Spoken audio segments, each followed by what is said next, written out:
Padmanabhan, advocate VP Shri Padmanabhan, Dussehra പൂർണ്ണമായും മതപരമായ ഒരു ആഘോഷം തന്നെയാണ് എന്നുള്ള കാര്യത്തിൽ ഒരു തർക്കവുമില്ല.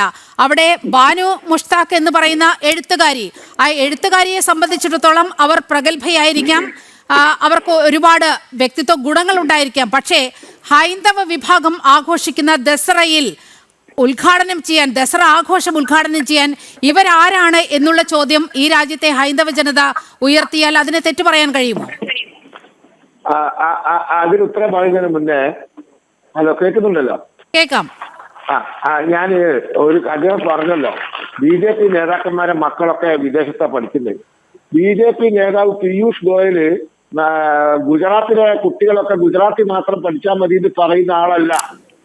BJP നേതാവ് ജയശങ്കർ തമിഴ്നാട്ടുകാരനാണ്, തമിഴ് ബ്രാഹ്മണനാണ്. തമിഴ് മാത്രം പഠിച്ചാൽ മതി നാട്ടുകാരെ മക്കൾ എന്ന് പറയുന്ന ആളല്ല. BJPക്ക് അങ്ങനെ ഒരു നയമല്ല. അപ്പോൾ നിങ്ങളൊക്കെ ഏതൊക്കെ ഭാഷ ഏതൊക്കെ ഭാഷ, Telugu, Kannada, English, French, Germany, ലോകത്തെ ഏതൊക്കെ ഭാഷ, ലാറ്റിൻ ഒക്കെ പഠിച്ച് എന്നിട്ട് എവിടെയെങ്കിലുമൊക്കെ പോയി നന്നാവ്, വലിയ ജോലിയൊക്കെ നേടി. ഞങ്ങൾ കുട്ടികളോട് പറയുന്നതാ, ഇന്ത്യയിലെ കുട്ടികളോട് പറഞ്ഞാൽ എന്തൊക്കെ പഠിക്കാൻ പറ്റുമോ? ഹിന്ദി സംസാരിക്കാത്ത അറബി പഠിക്കണം. എന്താ അറിയോ, ഗൾഫ് പോയാൽ നല്ല പ്രമോഷൻ കിട്ടാൻ സാധ്യത അറബി പഠിച്ചാൽ. അറബിക്ക് ഇഷ്ടാവും. അറബി പഠിക്കണം, ഫ്രഞ്ച് പഠിക്കണം, ജർമ്മനി പഠിക്കണം. ഏതൊക്കെ ഭാഷ പഠിക്കാൻ പറ്റുമോ പഠിച്ച് നന്നായിക്കോ എന്നാണ് ഞങ്ങൾ ഈ രാജ്യത്തെ കുട്ടികളോട് പറയുന്നത്. സ്റ്റാലിനും കുടുംബവും എന്താ പറയുന്നറിയോ, സ്വന്തം മക്കളോട് വിദേശത്ത് പോയി പഠിക്കാൻ പറയും. അവിടുത്തെ കൂലിപ്പണിക്കാരന്റെ, കൃഷിക്കാരന്റെ മക്കളോട് എടാ തമിഴ് മാത്രം പഠിച്ചാൽ മതിക്കോ, തമിഴ് മാത്രം പഠിച്ചാൽ മതി എന്ന് പറയും. ആരോട്?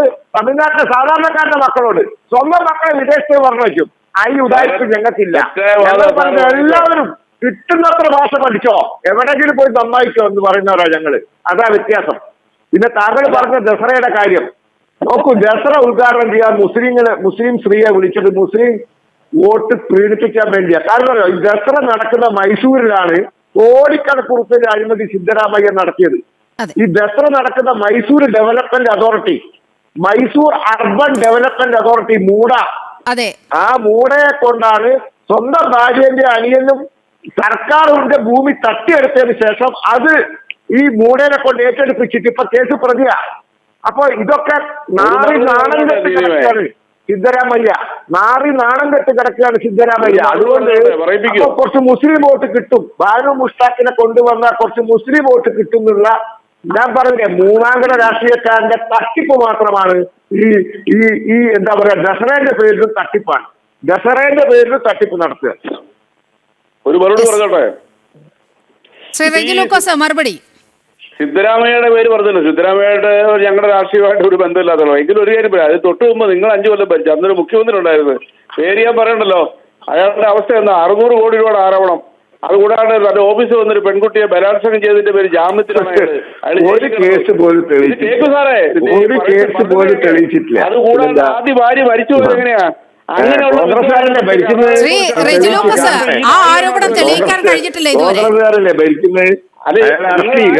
ജാമ്യത്തിലായിപ്പം ആ ആളിപ്പോ ദേശീയ അംഗമായിട്ടിരിക്കുക BJP-യുടെ. അതൊന്നും തെളിയിക്കാൻ കഴിഞ്ഞില്ലല്ലോ. തെളിയിക്കാൻ കഴിഞ്ഞോ ശ്രീ റെജി ലൂക്കോസ്? പ്രജുഡീസ് ആയിട്ട് സംസാരിക്കുന്ന കോടതിയിൽ വിധിക്കുന്ന കാര്യം, ആ ബലാത്സംഗ കേസിൽ അയാൾ അറസ്റ്റ് ചെയ്ത് ജയിലിൽ അറസ്റ്റ് ചെയ്തില്ല. 80 വയസ്സായ അയാളെ ബലാത്സംഗ കേസിൽ എന്റെ അറസ്റ്റ് ചെയ്തില്ല. 50 പരാതി കൊടുത്ത സ്ത്രീയാ. ആ സ്ത്രീ 50 പരാതി കൊടുത്തിട്ടുണ്ട്. വിവിധ ആൾക്കാർക്കെതിരെ 50 ബലാത്സംഗ കേസ്. 50 ആൾക്കെതിരെ ബലാത്സംഗ കേസ് നിങ്ങൾ ഈ കോൺഗ്രസ്സുകാരെ കൂടെ നടന്നിട്ട് നിങ്ങളെ കപ്പൽ മുങ്ങും. ആകെ നിങ്ങളിപ്പോ കേരളത്തിലാണ്. നിങ്ങൾ ഈ രാഹുൽ ഗാന്ധിയെ കൊണ്ട് നടന്നിട്ട് നിങ്ങളെ കപ്പൽ കേരളത്തിലും മുങ്ങും. പിന്നെന്താ, നിങ്ങൾ മുസ്ലിം ലീഗായിട്ട് വരെ സഖ്യത്തിലാണ് തമിഴ്നാട്ടിൽ. നിങ്ങൾക്ക് ധൈര്യമുണ്ട് മുഖ്യ വെല്ലുവിളിക്കുന്നു. ഇവിടെ എത്ര പ്രാവശ്യം നിങ്ങൾ മുക്കി അവസാനം ഉള്ള അക്കൗണ്ടുകൾ പൂട്ടിപ്പോയില്ലേ? നിങ്ങൾക്ക് ധൈര്യമുണ്ട്. അതെ. സുരേഷ് ഗോപി പിന്നെ TDP-യുടെ സ്ഥാനാർത്ഥിയാ, തെലുങ്കുദേശത്തിന്റെ സ്ഥാനാർത്ഥിയാ സുരേഷ് ഗോപി. തെലുങ്ക് ദേശത്തിന്റെ എം പിയാ, ബിജു ജനതാദളിന്റെ എം പിയാ സുരേഷ് ഗോപി. ബിജു ജനതാദളിന്റെ എം പിയാ സുരേഷ് ഗോപി.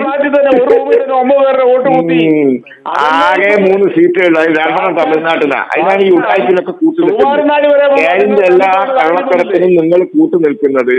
നിങ്ങൾക്കാകെ 3 സീറ്റുകളിൽ 2 അയാൾ തന്നതാ. എല്ലാം തട്ടിയെടുത്ത് നിങ്ങൾ മന്ത്രിസഭ ഉണ്ടാക്കിയതിനെ കുറിച്ചാണ് പറയുന്നത്. ഇപ്പൊ ബോംബ് വരാൻ പോകും നാളെ കഴിഞ്ഞ്. രാഹുൽ ഗാന്ധിയുടെ ബോംബിനാണ് ഇപ്പൊ CPM-ന്റെ എല്ലാ പ്രതീക്ഷയും. ഇന്ത്യൻ ജനാധിപത്യത്തെ കുറിച്ച് എന്തെങ്കിലും ഒരു അംശം ബാധ്യതയുണ്ടോ? ഇതുവരെയുള്ള